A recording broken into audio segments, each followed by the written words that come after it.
I'm gonna have to figure out. Hello everyone, welcome to our virtual seining session number 7.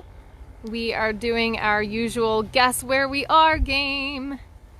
Let's see if we can get anyone to guess where we are, and hopefully this week I will have the comments turned on so that I can see what you say. So where are we? I have 2 wonderful viewers already. Thank you for tuning it on this morning. It's a few minutes. We always start right at 10, but in the meantime, we try to have everybody guess where we are. Kevin's gonna turn on his Facebook and see if we can see comments, because we're... Oh, hello!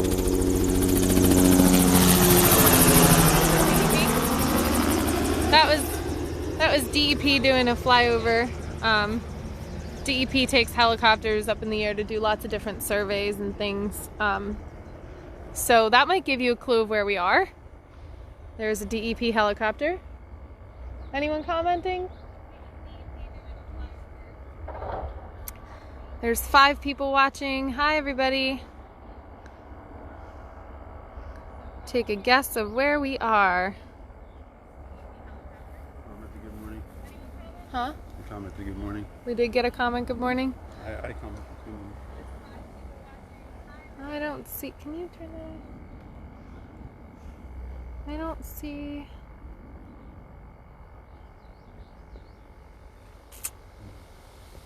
No.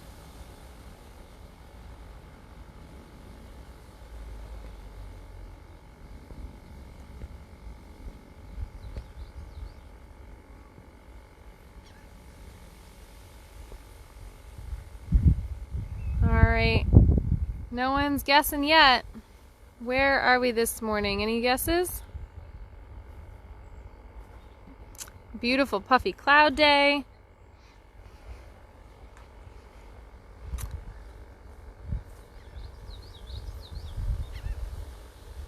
I'll give you my first clue, and that is that we are facing west.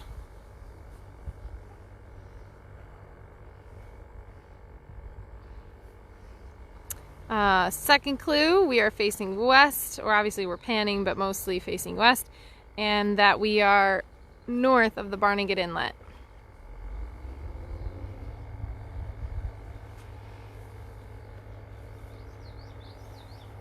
Silence so far. This is a tough one. Is it though? Unless you've been here, I think it's pretty hard. No guesses yet. Alright, so we're north of the Barnegat Inlet. We are facing northwest right now, and we'll be facing west as I pan. What other clue can I give you without completely giving you the answer? We're looking at Barnegat Bay, but I hope that was pretty obvious by now. Although we do go on the Toms River, so we have seen there a few times. There's a few water towers over there and a cell tower, but I don't know if you can see those in the video. Not really. I can't really see the cells or the... I think we need a bigger hint. What can I give you as a hint to tell you where we are without telling you where we are? We're on the barrier island. There's 2 barrier islands that make up Barnegat Bay, and we are on the northern barrier island. We're north of the Barnegat Inlet. But we could be in a few different places. What's that? Fish jumping. Oh, there's fishes. Here, I'll turn the camera. Good morning, everyone. Thanks for tuning in. If you look to the right corner where the grass blades are at the surface, you can see there's fish jumping. Huh? It's 10. It's 10 o'clock? Yeah. Okay, we should do our thing. No one guessed where we are? Not that I saw. Mrr.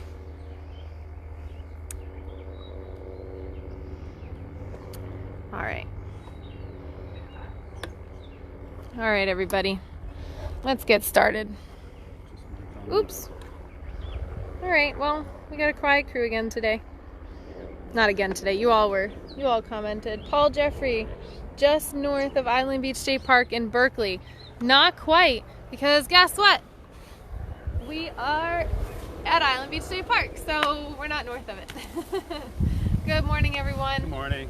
My name is Grace Ann. Kevin. This is Kevin, and we're doing our virtual seining session as promised every week. Today is number 7. We are at Island Beach State Park. We're at a different site than we were at last time. So last time we were much farther south. This time we are across from the big parking lot that you come when you go swimming here at the first pavilion. We are directly across from that on the bayside. Let's talk about seining. I know, let's talk about seining. I had all these ideas. So I want to give you some Barnegat Bay basics today because it's been a few weeks since I've done that. So I want to make sure to do that. But to start off, let's go over seining once again. So for those of you who have never gone seining, or maybe you have and you didn't know, seine is a French word for purse, and we'll show you why that is in a moment when we open up the seine net. Okay. There we go. All right, so the seine net has a few key components, 2 poles on either side, and then it has little marshmallow shaped floats at the top that helps keep the top of the line at the top of the water. And then at the bottom there are lead weights that help keep the bottom of the net at the bottom of the bay. So we are going to show you how to seine as we walk into the water, but the biggest important key thing to do is to make sure the bottom of the pole stays very near the bottom of the bay, or else all your cool critters are going to swim right beneath the lead line. So you want to make sure that everything is getting caught in the net. So the bay here is only, I don't know, about a foot deep in most of this sandbar area, and if we go a little further, it'll get to be 2 or 3 feet deep maybe. So obviously the net is going to be able to span the whole water column pretty much, being able to catch everything from the benthic species very near the bottom of the bay, and obviously all the species in between that are at the surface and in between. All right, ready? We'll be right back.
Big school fish.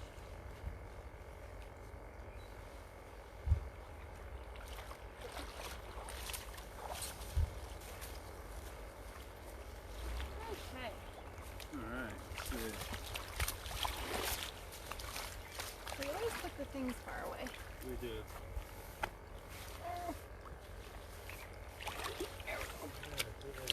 Alright, so one of the things I didn't mention, oh, very good. One of the things I didn't mention about seining is that you need to move consistently and together with your partner, or else the net won't hold the shape. So the reason it's called a purse is because when it comes up to the surface of the, in this case, the beach, or the surface of the water that floats, and the weights kind of come together and create this closed area, whereas the net is nice and open and it kind of curves through the water. And so as it closes, that is kind of like the drawstring of a purse that makes it come together so that everything inside the purse doesn't fall out. So you have to move consistently through the water, and you actually have to have just a little bit of speed, or else the things that are inside of the net will just swim out and around it. So let's see what we caught. Silver sides, of course. Pipefish. Very good. Do you want me to, do you have silver sides to put in the I bucket? do. Yep. Very good.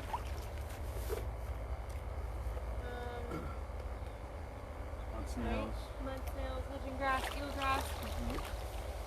Alright, so we always talk about plants first, right?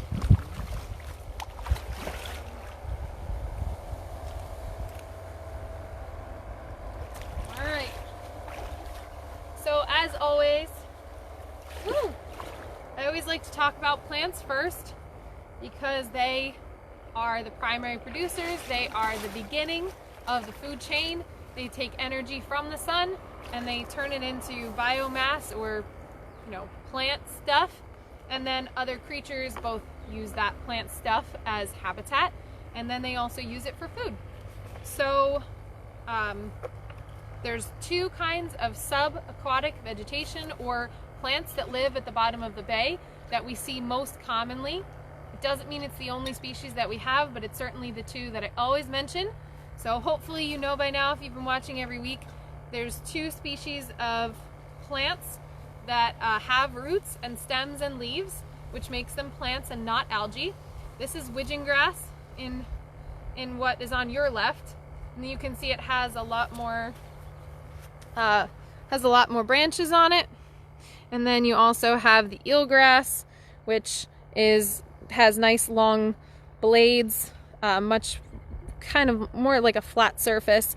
And so both of these organisms are plants, and they both serve a purpose in the ecosystem for creating habitat. And in Barnegat Bay, these habitats are extremely important, especially our eelgrass beds.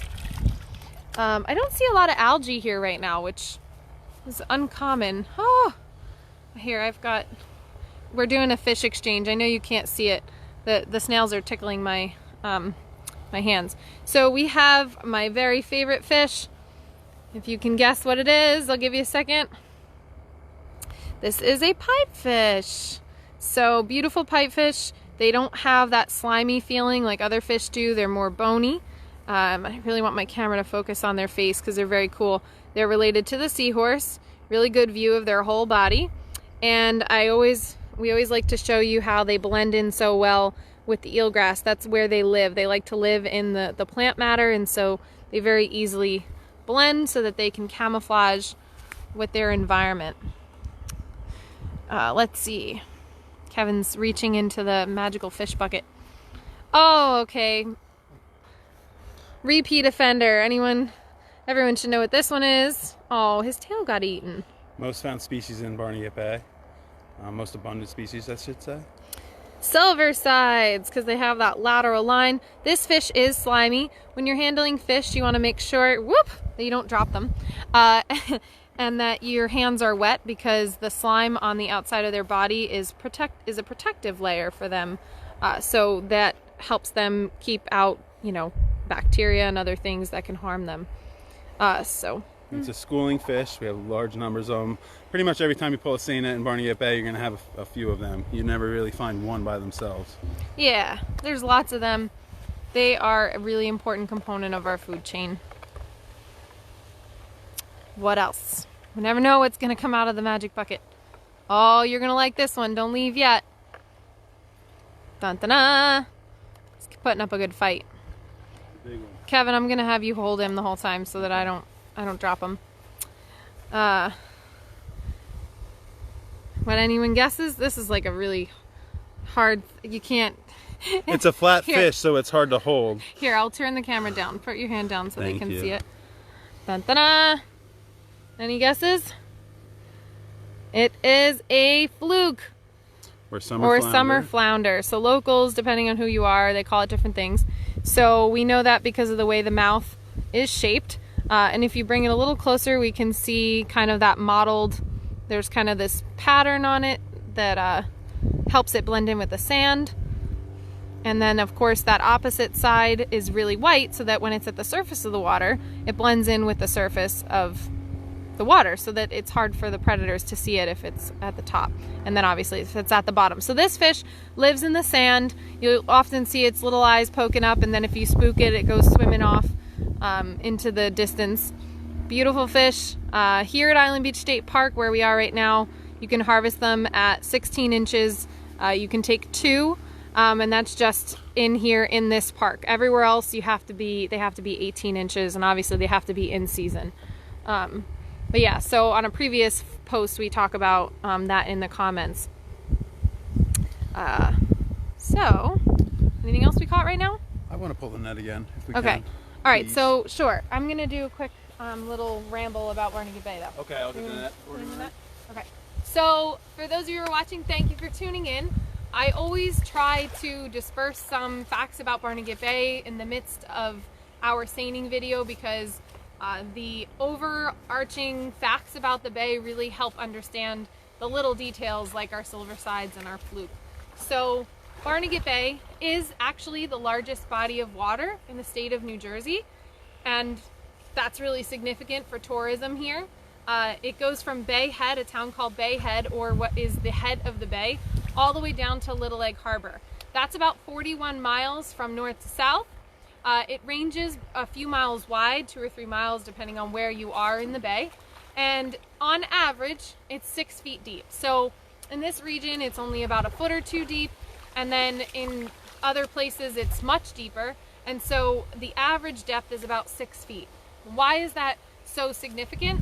We live at a point where we have a what? Kevin's watching the camera. We live amongst a bay that is a lagoonal estuary, so it's only 6 feet deep. So that really shallow estuary is in the shape of a lagoon. So we only have 2 natural inlets right now. Of course, in history there were other inlets, and so ocean water comes in to feed the estuary with salt water, and then fresh water from our land, our rivers, creeks, and streams, and storm water all come off of the land and create this salinity in the center, or amount of salt that's kind of less than the ocean but more than the rivers. And so this really shallow estuary with this perfect amount of salt creates a very special habitat that is significant to all the creatures that we constantly pull up in the seine net.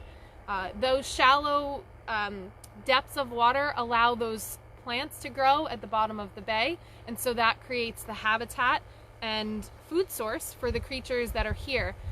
Oftentimes the creatures in Barnegat Bay are the juvenile species that live offshore. So Barnegat Bay has species that live here year-round, certainly, but some species come here specifically to have their young, and then they specifically are here to grow stronger and bigger, and then they go out in the ocean. So we have to protect this ecosystem because it's the backbone to the ocean offshore, and all the fish that are out there need a place to be protected and to find food as the seasons change, as the migration patterns move, and obviously as these animals grow. So our estuary is incredibly important to the ecosystem, but then obviously in the summertime we get double the amount of people here. So in Ocean County we have about 600,000 people here, give or take, in the wintertime, and then in the summertime that number doubles. So we have a ton of people that come here, but a lot of them are coming to this region because of our beautiful beach and our beautiful bay. And so the importance of keeping this place really pristine is good for our economy as well, because people are not going to come here if we don't take care of it when it is here. So that's just a little something about Barnegat Bay. Kevin's waiting patiently. He wants to pull the seine net again. So let's we'll be right back.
you caught that, but we both stepped in holes.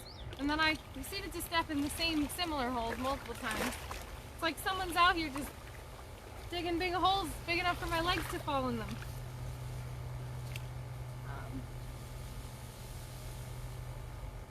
Alright.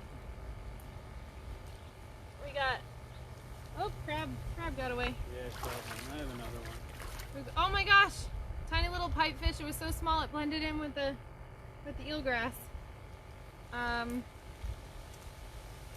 did we catch anything? Ooh, look at the tiny baby nunchug, no? Nunchug, right? Killifish. Another pipe. Stickleback.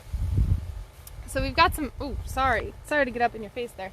Oh my goodness, I am butterfingers with fish today. We caught a very baby mummy chug. It's so tiny, I don't even think if I put it in a jar you'd be able to see it. It's so small.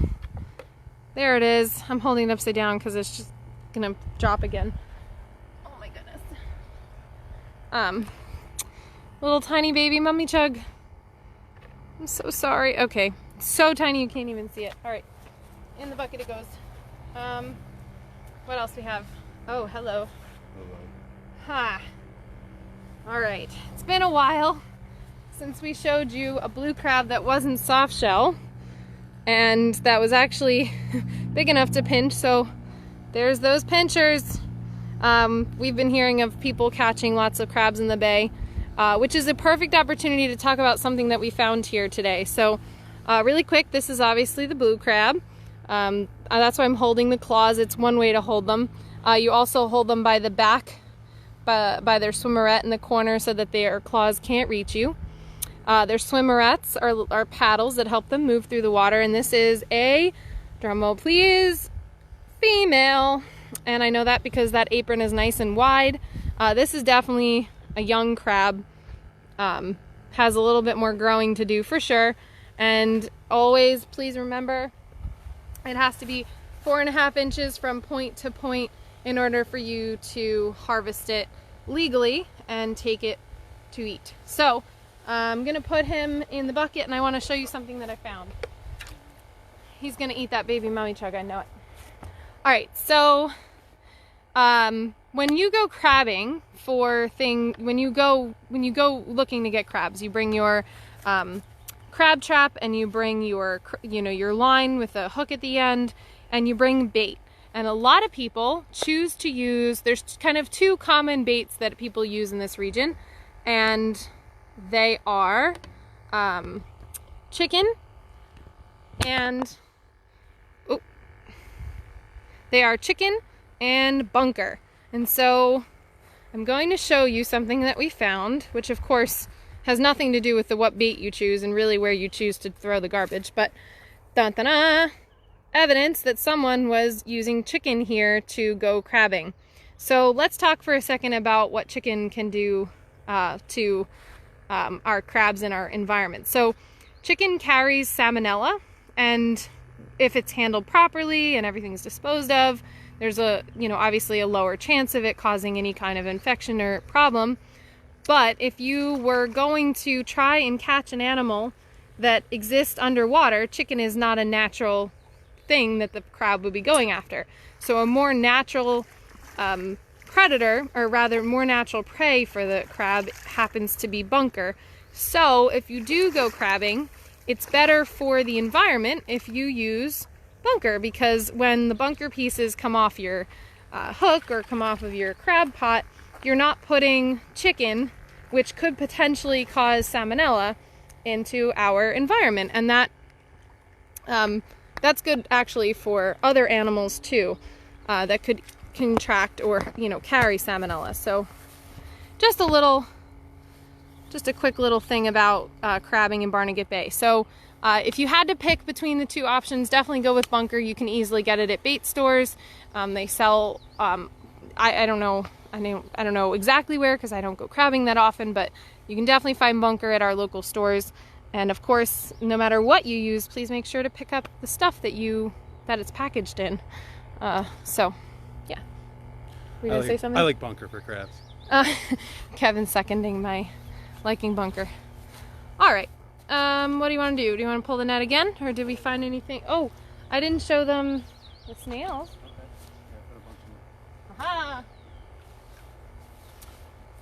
So everything needs, it's funny, we talk about recycling on land.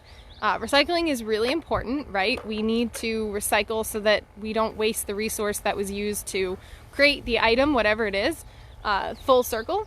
So the recyclers of the bay, and of course, there you go. One of the animals that recycles things in the bay are the snails. And so these are mud snails. And you can kind of see them, they have a little bit of a shadow, but the mud snails, when you go in the bay, you can see lots and lots of them because they're like the cleanup crew. They are sliding around the bottom of the bay looking for decaying matter and little tiny things that they can eat so that the whole process can go in a nice big circle. So obviously all the dead fish, all the dead grass, everything else needs a way to get recycled back into the food chain. And so these snails are a part of that really important process. So they might look insignificant because they're so small and there's a lot of them, but their job here is really important. You can see their proboscis kind of coming out. That's a fancy word for that kind of thing that's sticking off the front of their body there. And then they also have a mantle, which I'm going to pull one out so that you can see it. Hopefully they don't go in their shell. So snails make their shell. Hermit crabs move into their shell when the snail dies. Oh, of course. So up close, it kind of looks like a very tiny itty bitty conch. If I had to pick a shell that you knew better. Here we go. So when they come out of water, they tend to slide back into their shell, of course, because they're trying to protect themselves.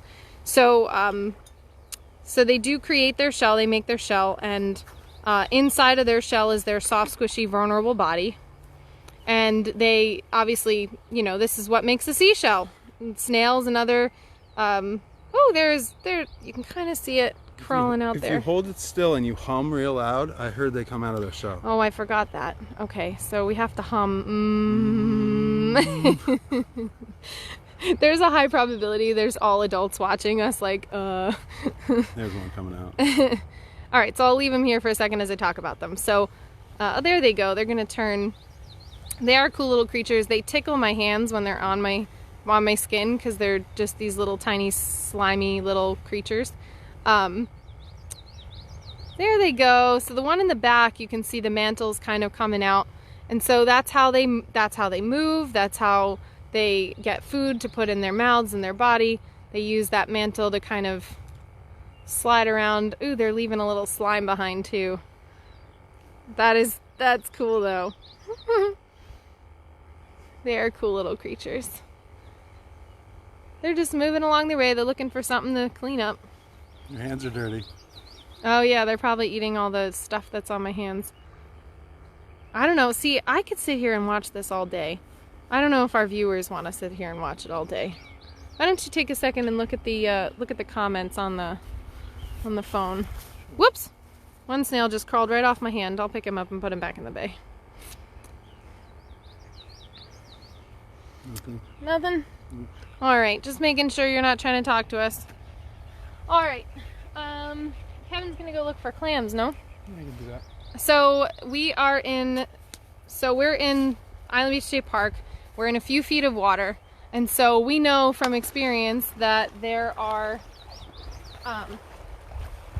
the things you see, that obviously there's the plants. So one of the reasons I love Island Beach State Park so much is because it's one of the places that you can see many of the really important Barnegat Bay ecosystems working together. So in this region we have obviously the bay itself, which is the body of water. We have the plants that live at the bottom of the bay, which create habitat. But then there's a habitat between the top of the sand and the bottom of the sand. And so I think we often overlook that because we don't initially realize how much actually lives in the sand. So you can have clams living in the sand, all different kinds of clams. You can have worms living in the sand and other kinds of invertebrates or animals that don't have a backbone. So There's the water column, which is all the water. There's the sand habitat. And then obviously there is the edges of the bay, which is where you see the marsh and the land meeting the bay. And so all these ecosystems are working together in this cycle, which very simply put is the food cycle, but also the energy movement. So I talked in the beginning about how energy from the sun is passed to the plants.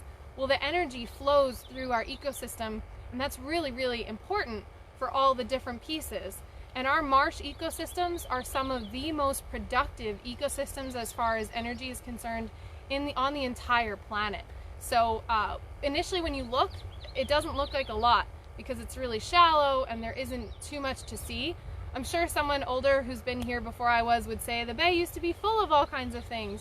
But basically now you don't see as much initially. You have to really just understand how all the different pieces and parts work together. So, oh, Kevin went looking for clams. So if you go clamming in Barnegat Bay, there's a few different ways that you can do it. You can shuffle your feet.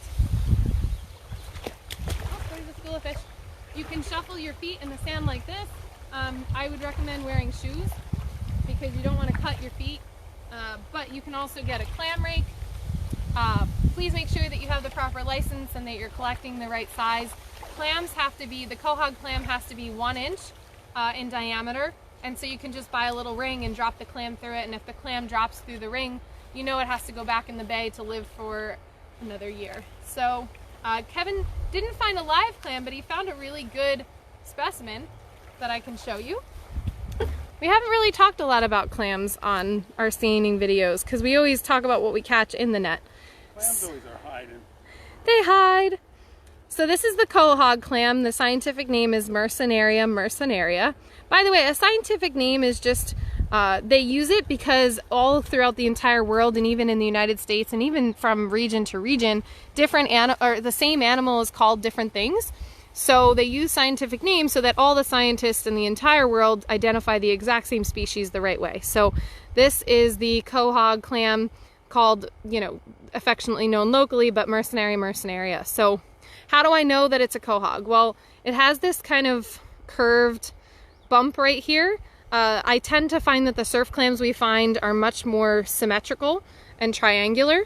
So initially I can see that. Obviously the size and shape gives away the species. Call that a beak. Oh, okay. So this is called a beak. I learned something today. I'm sure someone has taught me that before, but I clearly forgot. So the clam is usually oriented like this. So if it's under the sand, which is where it generally lives, it has two shells. So it's called a bivalve, bi meaning two, valve meaning shell. And it sits like this underneath the sand. So the surface of the sand is here. And so out of the shell, which if it were alive, it would kind of have a little bit of a gap here. Out of the shell comes this organ that digs into the sand. So some people call it a tongue. Other people more correctly call it a foot. This little tongue-like thing comes out of the bottom and wiggles its way into the sand. So clams don't really swim. They dig themselves up and down in the sand, and then clams have been known to move around just a little bit, but they don't have really a way to mobilize themselves from left to right. And then at the top, they have a siphon that comes out of the top of their shell, and the siphon usually sticks a little bit out of the sand if they're eating, and so they're called filter feeders. They filter water through their body, eat the organisms that are in the water that they want to consume, and then they also expel wastewater out of a siphon as well. So basic structure of a clam, they don't eat like this. They don't eat using their two shells. Their shells protect their soft, vulnerable body that's on the inside. So this is the inside of the shell. You have something, what? What's that called? Purple stuff. The purple stuff is called wampum. And what was that used for? So wampum was a valuable resource to the Native Americans. The Native Americans that lived here were Lenni Lenape. And so I've seen and heard a lot of stories about wampum, and they all basically just say that the value of this beautiful inside of the shell. Some people call wampum, they say it's the white part of the shell, others say it's the purple part of the shell, but basically they made jewelry out of it. They used it as money, which is why the scientific name of this clam is Mercenaria, which is basically money. So obviously stories change and legends evolve. I've heard through stories passed down that 1 foot of beads, purple beads, was equal to a beaver pelt. Okay, Trading, so. 1 string of purple wampum beads was equal to a beaver pelt. So yeah, so there's always been value in it, obviously. That much we're sure of. Another thing I can teach you about the clam is how to age it. So much like a tree, they have rings that you can see, and I'm not sure how much detail you can really see in the camera, but I really always love looking at the very beginning here because you can kind of see evidence of the baby clam, and then each layer, and I don't mean each and every single line, I mean each band of you know, consistent color is basically a year. So you kind of have the white here, so that's 1, and you kind of have a 2, 3, 4, 5 or 6, maybe 7, 8. So obviously you can't get a perfect match, but you can estimate that this clam is probably between 7 and 8 years old, I would say, maybe 9, before it died. So obviously it's not a perfect system, but the reason we can use that is because as this shellfish grows, different nutrients in the water are going to create different color patterns on their shell. So if it has a really good summer and a high growth year, you're going to see a much wider gap between the 2 rings. If it has a really, maybe it didn't grow a lot one summer, it didn't get enough nutrients, maybe the water chemistry wasn't good for this animal, then you'll see a smaller band. And just kind of, it helps just to give scientists, someone obviously more sophisticated than what I'm doing right now, can look at this animal and see different patterns in the environment. So they are an indicator species because pollution in the bay, you know, obviously is going to affect this animal that doesn't really migrate. It doesn't move in and out of the inlet, and it doesn't really move too much from the region where it settles as a juvenile animal. So it's, ooh, bird, oh, I hope it's in view. Tricolored heron. Tricolored heron flying over. As a naturalist, you really have to be ready to grab whatever things come in front of your group. So clams have been used as an indicator species for a while, like I said, because they don't really move around that much. So important to talk about, and obviously we love to eat them. Obviously clams are edible, and we in this area love our clams all different ways. So remember that they have to be 1 inch in diameter to harvest them. And then I think you can take, I don't even remember, I don't go clamming that often. What's the number? Is it a bushel? No, you're old. I do not know. It's not a bushel. There is a number that you can't take more of. I'll have to comment on the video later. There you go. Yeah, so that's the clam. Some other bivalves, some other shellfish that are common in this area. We do have razor clams, which are longer. You often see their shells kind of laying around. They're very long and thin. We also have we have some ribbed mussels, which we saw last week alive, but this is a specimen that we can look at. It has those ribbed texture on it. They hold the marsh together. So the difference between these two animals, this animal can move a little bit because it can move up and down in the sand. This animal has threads, and those threads attach, and no matter where it lives there forever. There's another animal that everybody loves a lot. Can I guess? Go ahead. Would it possibly be the bay scallop? No, I meant the one. I was going the other direction. Blue mussels. So no. There's so many everybody loves.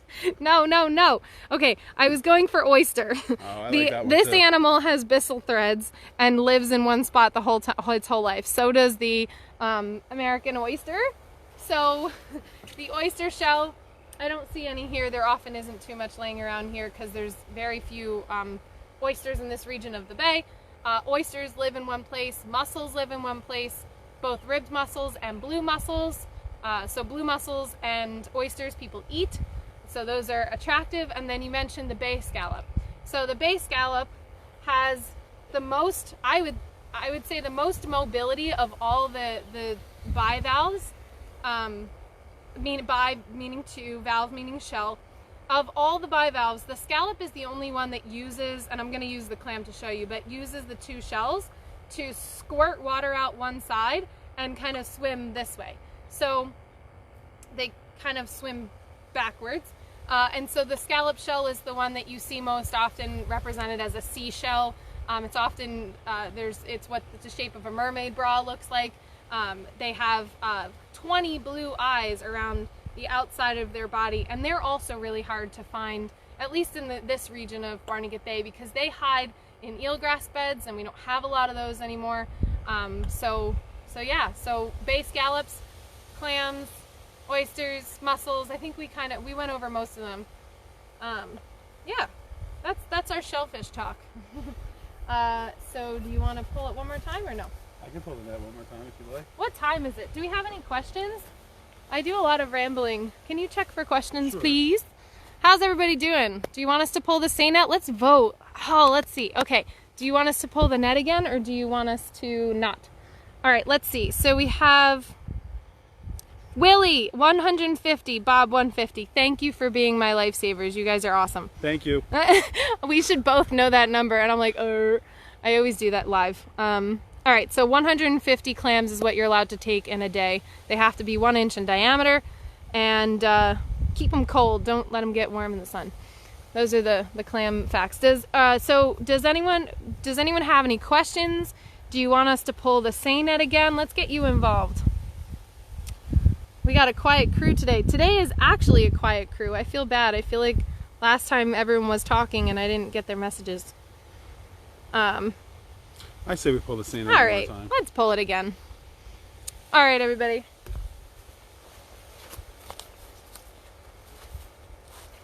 Quiet.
That was a shorter pull, so we'll see what we did.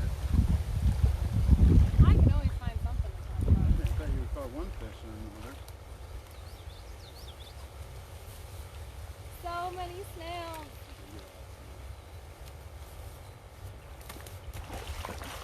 So one of the things I didn't tell you about is what the bottom looks like. So the bottom that we've been seining through has been really, really sandy. There isn't a lot of plants. There's not a lot of subaquatic vegetation. There isn't a lot of mud. I mean, there's some mud. I certainly found it when I fell with my leg through the bottom of the sand. But there isn't really a lot of habitat. Certainly open bottom is a habitat. I don't want to discount that, but there isn't a lot of places for the fish to hide. So as we're seining, we're not going to find as much diversity because there's not as many different places for the animals to live. So the water's really shallow. It's about 2.5 feet, maybe at maximum depth, and very sandy. So that's kind of what we're pulling through that you can't see because you're not here. Do we get anything? Oh Lots my of god. mud snails. They're like beads. There's so many. So the cleanup crew is out in force today. They're out in force in this area all the time. So for those of you who might have just turned on, these are the mud snails. They are the star of the show today. And there's lots of them. Today it seemed to be silver sides, mud snails, blue crabs, pipefish. And they seem to be on the list most of the time in the summertime. Yeah. So, does anyone have any questions? Let's see. Paul, okay, so Willie's asking, is the bay clearer than the same time last year? Good question, Willie. Well, I wasn't standing in this spot of the bay last year, so I have to put the snails down because they're tickling my hand. So that's a really good question, Willie. Oh. Royal Tern just flew by. I don't know if you Royal caught Tern, it. I don't know if you could see it in the camera. This is a really good area for birds. They are an integral part of this ecosystem. So we've seen today already, we've seen osprey fly over, terns, green heron. Green heron. We've seen great black-backed gull. We saw mallard duck. We saw Tricolored heron. tricolored heron. Grady egret. We saw great egret. Pretty good day. Yeah, been a really good day for birds. This is a good region. We saw DP. Yeah, so, all right, so to answer your question, Willie's asking this question. Willie, by the way, is the president of Save Barnegat Bay, so he's asking us this question, and we get this question a lot. Is the bay healthier than we've seen in previous years? Is it changing? And so it's really, really hard to answer that question, because unless we were standing, like us as individuals, or we had data, which there is data, I don't mean to say there isn't, but there is data to talk about different regions of the bay consistently over time. I just don't know specifically about this site, because I don't come here to this site often enough to see the changes over time. So as we watch the Barnegat Bay and any body of water, any environment, you have to understand that what you're seeing is only a snapshot in time, and that these ecosystems change so much over even just 1 month or even a season and a year. So what you see in just a moment could be a factor for a lot of different things. So you just have to keep that in mind when you're observing what you see. Some things that I noticed of this particular spot, because I do spend a lot of time here, there's more widgeon grass this year. I seem to see more widgeon grass closer to the shore. This area always has a lot of sandbars out. If you come here in low tide, it'll be fingers of sand out into the bay. But the one good thing is it seems to be more widgeon grass closer to shore. So for seining anyway, that's a good thing. We get to pull through that if we're willing to haul the net out that far. So Paul's asking, yes, why is the water more clear than usual this year? So again, I'm using kind of my own observation of this region, and also being a naturalist, I'm more I would say a naturalist is more generalist. Scientists are doing more specific empirical work, so they are observing things with metrics, so they're seeing things with very specific measurements. Whereas I can say that it's clearer based on some observations of the coronavirus slowing down the beginning of our tourist season. So whereas by now you might have seen many more boats, a lot more traffic, a lot more people here, there's a likelihood that that's not the case and the water is clearer because there's less action in the bay turning up the bottom, or making it turbid, or making that sand and sediment become not just on the bottom but a part of that whole water column. So certainly that is anecdotal, because we're watching what behaviors we see of our community. And so that's one of the things we're observing as something that we're seeing the bay to be more clear, because there's just less people on the bay. And so even, I mean, it's a weekday, right? So obviously it's still going to be a little slow today, but I would argue that probably on the weekends there's less than on past years, because the virus has just slowed everything down. So the virus has been, I guess, kind of good for Barnegat Bay in that one respect, at least, because there's less pressure on the ecosystem as less people are using it every single day. I just hope everybody's not at home fertilizing their lawn. Oh yeah, no, that would be not good. Fertilizer on the lawn and the rain carrying into the bay wouldn't be good. Willie's asking what the songbird is singing near us. I'm referring to Kevin for that. Obviously, you knew I was going to do that, Willie. I hear a yellow warbler calling. Yellow warbler? And I also hear a common yellowthroat. And that may be one of the ones you're thinking of, or here. If I stop talking for 3 seconds, you can hear the beautiful environment around us.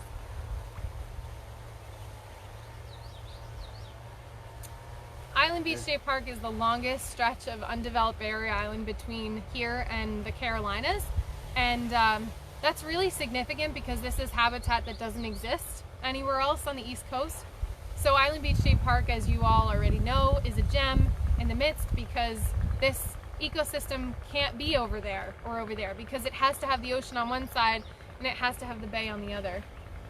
Did you hear a bird? I hear a chainsaw coming. Oh, chainsaw. Oh, there might be park maintenance coming to visit us as it comes to ruin the video quality. All right, no big deal. All right, does anyone else have any questions? Yellow warbler is what Willie said. Yellow warbler? All right. All right, so shortly here, we are not going to be able to be heard anymore. So if you have any questions, drop them in the comments below. Of course, I'll catch up with you later. Otherwise, thank you so much for watching. We appreciate your support always, and tune in next week at 10 a.m. on Thursday for another virtual seining session. Thank you. Have a good day. Bye, everybody.